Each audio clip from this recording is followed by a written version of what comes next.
সামলাতে পারছেন না দেশ। বাংলাদেশের ইউনূস সরকারের পদত্যাগ সামলাতে পারছেন না দেশ। দেশ চালাবেন কিভাবে? বাড়ছে অনিশ্চয়তা। পদত্যাগ চাইছেন বাংলাদেশের ইউনূস। সেনা শাসনের কি আশঙ্কা বাংলাদেশে? বাংলাদেশে অন্তর্বর্তী সরকারের প্রধান উপদেষ্টা মোহাম্মদ ইউনূসের পদত্যাগের জল্পনায় দেশের রাজনৈতিক অঙ্গনে চাঞ্চল্য সৃষ্টি হয়েছে।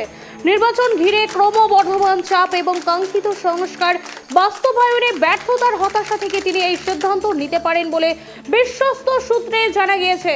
বৃহস্পতিবার দুপুরে উপদেষ্টা পরিষদের বৈঠকের পর আলাদাভাবে আলোচনায় বসেন ইউনূস। যে খবরের দিকে আমাদের নজর রয়েছে, এ বিষয়ে বিস্তারিত জানবো। আমার সঙ্গে টেলিফোন লাইনে রয়েছে আমাদের প্রতিনিধি সত্যজিৎ। পদত্যাগ চাইছেন বাংলাদেশের ইউনূস। সেনা শাসনের কি আশঙ্কা বাংলাদেশে? কি জানা যাচ্ছে, কি তথ্য আছে? দেখো, একদমই সৌমিক পদত্যাগ চাইছেন না, বলা যেতে পারে পদত্যাগ করতে বাধ্য হচ্ছেন মোহাম্মদ ইউনূস। তার কারণ তুমি জানো, গত 5ই আগস্ট শেখ হাসিনা পতনের পর যেভাবে ক্ষমতা এসে বসেন, এবং আরেকটু তার সাথে যোগ করবো, এই যে কোটা বিরোধী যে আন্দোলন শুরু হয়েছে, সেই আন্দোলনের পেছনে যে একটা জঙ্গিদের মদত রয়েছে তা কিন্তু আগেই স্পষ্ট হয়েছে। কারণ কোটা বিরোধী আন্দোলন ছাত্ররা প্রথমেই বলেছেন যে আন্দোলনের রাজ তাদের হাতে নেই, আর যার ছড়িয়ে পড়ে। এবং ইউনূস সরকারে বসার পর যেভাবে বাংলাদেশে একের পর এক, প্রথমে আওয়ামী লীগ, তারপরে হিন্দুদের, সংখ্যালঘু হিন্দুদের লুটপাট ভাঙচুর যেভাবে চালাচ্ছে, যার ফলে কিন্তু জনমানুষের ক্ষোভ তৈরি হয়েছে। এবং সেখানে সাধারণ মানুষ থেকে বলা যায় প্রধান বিরোধী দল বিএনপি একটাই দাবি করে আসছে, তা হচ্ছে নির্বাচন। কিন্তু মোহাম্মদ ইউনূস বলা যেতে পারে বা তার সরকার টাল বাহানা করছিলেন যে নির্বাচনটা কোনো মতেই করতে চাইছেন না। এবং তিনি চাইছেন যে কোটা বিরোধী আন্দোলনের নেতৃত্ব দিয়েছিলেন যে ছাত্ররা, সেই ছাত্রদের তৈরি যে রাজনৈতিক দল এনসিপি, সেই এনসিপি তাদের সংগঠন বৃদ্ধি করুক, সংগঠন বৃদ্ধি করার পর এমন একটা পরিস্থিতি হোক যে তারা ক্ষমতায় আসতে পারে, তারা অথবা জামাত, তখন নির্বাচনটা চাইবেন। এবং দেখো, বাংলাদেশের রাজনৈতিক পরিস্থিতি যদি বলি, দীর্ঘদিন ক্ষমতায় ছিল বিএনপি এবং আওয়ামী লীগ, অন্য কোনো রাজনৈতিক দল কিন্তু বাংলাদেশ শাসন করেনি। স্বাভাবিকভাবে নির্বাচন হলে এই দুই দল যে ক্ষমতায় ফেরার সময়ের অপেক্ষা, তা বলার অপেক্ষা রাখে না।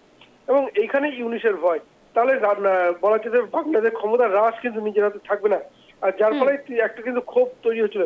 এবং এইখানে গুরুত্বপূর্ণ ভূমিকা হয়ে উঠছে সেনাপ্রধানের। কারণ সেনাপ্রধান ওয়াকারুজ্জামান, তুমি জানো কিছুদিন আগে তিনি যখন আমেরিকায় ফিরছিলেন, আচমকা তাদের গ্রেপ্তারের একটা পরিস্থিতি তৈরি হয়েছিল। ওয়াকারুজ্জামান গ্রেপ্তার হয়ে যেতে পারেন, তার কারণ সে সময় পাকিস্তানে, বাংলাদেশে ছিল পাকিস্তানের গোয়েন্দা সংস্থা আইএসআইয়ের একাধিক কর্তা, পাকিস্তানের সেনা কর্তারা। স্বাভাবিকভাবে সে সময় ওয়াকারুজ্জামান কিন্তু ভারতের গোয়েন্দা রয়ের বলা যায় পরামর্শ মতো তারা কিন্তু ঢাকায় পৌঁছেছিলেন চট্টগ্রামে। সেইখান থেকে নিজের বাসভবনে আসেন খুব অতিরিক্ত সিকিউরিটি নিয়ে। এবং তারপর থেকেই বলা যেতে পারে মোহাম্মদ ইউনূস ক্ষমতায় টিকে থাকার জন্য বিভিন্ন দেশের কাছে বাংলাদেশকে একটা কথা বিলিয়ে দেওয়ার প্রক্রিয়া শুরু করেছে। এবং তুমি জানো যে সেন্ট মার্টিন দ্বীপ নিয়ে শেখ হাসিনার সঙ্গে একটা বিরোধ তৈরি হয়েছিল।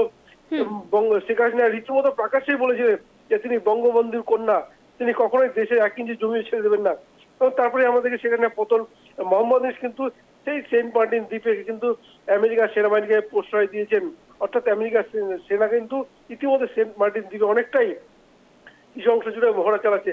এমনকি চীন, তুমি জানো ভারতের পার্শ্ববর্তী যে রয়েছে বলা চলে বাংলাদেশ ভারত সীমান্তবর্তী এলাকার মধ্যে 12 কিলোমিটারের মধ্যে যে একটি, সেখানে কিন্তু বন্দর, অর্থাৎ বলে যে বিমান ঘাঁটি তৈরির জন্য চীনকে বরাদ দিতে চলেছেন মোহাম্মদ ইউনূস। আর এইখানেই সেনাপ্রধান কিন্তু একটা বিরোধ তৈরি, কারণ এই যে পদক্ষেপগুলো নিয়েছেন, যেখানে বাংলাদেশের সার্বভৌমত্ব, বলা যায় বাংলাদেশের নিরাপত্তা, বাংলাদেশের ঐতিহ্য সমস্ত ক্ষুণ্ণ হচ্ছে। অথচ মোহাম্মদ ইউনূস কোনো সেনাবাহিনীর কর্তাদের সঙ্গে কোনো বৈঠকই করেনি, পুরোটাই সিদ্ধান্ত নিয়েছেন নিজেদের। ফলে সেইভাবেই একটা ওয়াকারুজ্জামানের সঙ্গে একটা কিন্তু বিরোধ তৈরি হয়েছিল। এবং ওয়াকারুজ্জামান তার সেনা কর্তাদের সঙ্গে বৈঠক করেন, এবং বৈঠক করে সমস্ত বলা যায় বেশিরভাগ পদাধিকারী তাকে বলেন যে ওয়াকারুজ্জামান যা পদক্ষেপ নেবেন সমস্ত সেনাবাহিনী তার পাশে রয়েছে। এরপরেই ওয়াকারুজ্জামান মোহাম্মদ ইউনূসকে বলেন যে আপনি কি করছেন। কারণ উপদেষ্টারা অনেকেই কিন্তু বাংলাদেশের নাগরিকই নন, খুব গুরুত্বপূর্ণ প্রশ্ন, অথচ তারা বাংলাদেশের ব্যাপারে সিদ্ধান্ত নিচ্ছে, বিভিন্ন দেশের ব্যাপারে পররাষ্ট্র ক্ষেত্রে সিদ্ধান্ত নিচ্ছে, যার সঙ্গে বাংলাদেশের ঐতিহ্য সার্বভৌমত্ব সব ক্ষুণ্ণ হচ্ছে। এবং কি তিনি প্রকাশ্যে কিন্তু মোহাম্মদ ইউনূসকে বলেন যেভাবে চলতে পারে না। এবং তারপরে তিনি সেনা কর্তাদের সব বৈঠকের পর সাংবাদিক সম্মেলনে রীতিমতো প্রকাশ্যে বলেন যে দেশের সেনা কর্তাদের অভিভাবক হতে পারে জনগণের দ্বারা নির্বাচিত সরকার, অর্থাৎ কোনো অবৈধ সরকার, মোহাম্মদ সরকারকে রীতিমতো অবৈধ বলেন। এবং তারপরেই বলা যেত চাপ সৃষ্টি হয়েছিল মোহাম্মদ ইউনূসের ওপরে। এবং এই যে ওয়াকারুজ্জামানের যে বক্তব্য যে জনগণের দ্বারা নির্বাচিত সরকার সেনাবাহিনীর অভিভাবক হতে পারে, এবং তার পাশাপাশি এও বলেন যে আগামী ডিসেম্বরের মধ্যেই বাংলাদেশের নির্বাচন করতে হবে। অর্থাৎ জানুয়ারি মাসেই বাংলাদেশের মানুষ জনগণের দ্বারা নির্বাচিত সরকার চান। আর এইখানেই বিরাজটা বেঁধে ইউনিসের সঙ্গে।